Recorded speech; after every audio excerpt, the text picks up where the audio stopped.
time.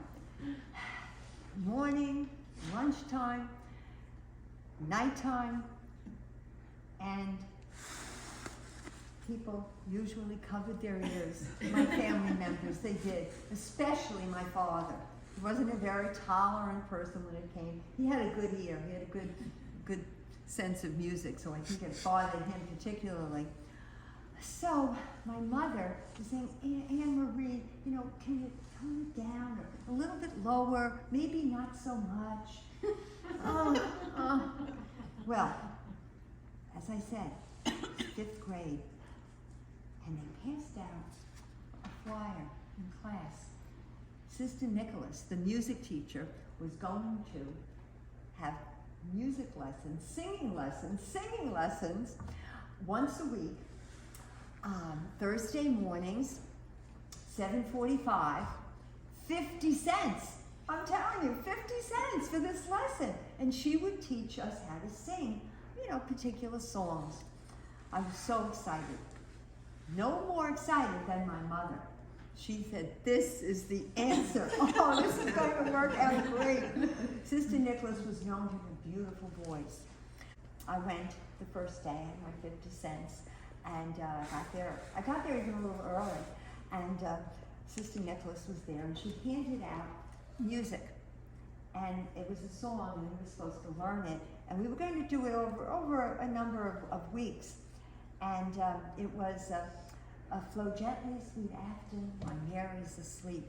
It was a poem, a Robert Burns poem that was put to music. It's a beautiful, beautiful song. I was so excited. Every Thursday I would go in there and I would sing, and it was perfect. Except on the 4th Thursday, Sister Nicholas was at the door as I went to go in. And she said, Anne Marie, I have to speak to you. I truly, truly thought she was going to congratulate me on the great job I was doing. And she said, I'm sorry.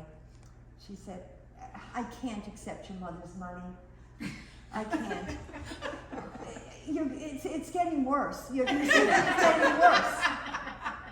So, and she said, to be honest, Sweet Afton is my favorite song. That's why I gave it out.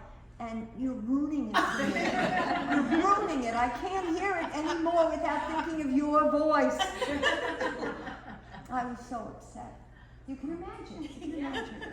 So I left and I went home and I told my mother, and I have to tell you, she didn't appear to be surprised at the news.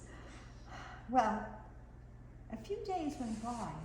I was coming home from school, and I noticed a few blocks from our house, a store front had been taken over by a new business, and somebody was hoisting up a sign, and it was beautiful. It was pinks and purples and turquoise, and they were adjusting it. And written on the sign was Marco's Musical Mansion. Wow. And I got a little closer, and there was a sign underneath it, and it said, instruments repaired, voice lessons. Voice lessons? Oh no, voice lessons, this is great. This could be it. So I went in, and I met Marco, and I explained my history. And he said, don't worry. You know, Marco, I'm a magician. I work magic. And I said, how much? And he said, $1.50. I said, oh, I'll tell my mother. She said, fine. And it started, the lesson started. It didn't go too well the first week, the second week. Because of course I had brought my Sweet Afton music with me, and this was the song I wanted to learn. Well, Marco called me, and I thought, oh, here we go again. And he said, Anne, he called me Anne. Anne, you know, I think that it's not the singer that's the problem. I think it's the song. You're an Irish girl. This is a Scottish song. I have an idea. And he brought out a big, thick book, and he went through it. And he said, here is a song that will be perfect for you.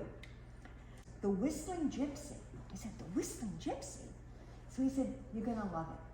Well, I looked through it, and I fell in love. I fell in love immediately. The song was great. It was a song about a whistling gypsy that came to town, and a young woman fell in love, and they went off, and they lived happily ever after. This was a great, great song. Remember, Sweet Afton was about Mary, who lies dying by the Afton River. So this was a boost here. So I did. Marco and I worked on that song. We worked on it, I don't know, maybe 2-3 months. And every time I sang it, I loved it a little bit more. In fact, that song, I think I sing it every day of my life. I do. And that song, in many ways, touched my life. I found my whistling gypsy. He's right here in the audience. He is.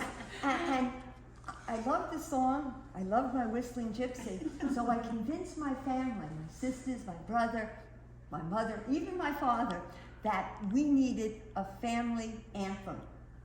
And guess what? The family anthem I chose was the Whistling Gypsy. And my lucky audience, I'm going to sing the first stanza for you. I'm going to sing the first thing. Don't clap yet. Don't clap yet. I'm going to ask you if you think if Marco succeeded. Okay, let's go. The whistling gypsy came over the hill, down through the valley so shady. He whistled and he sang till the green woods rang, and he won the heart of a lady. What do you think?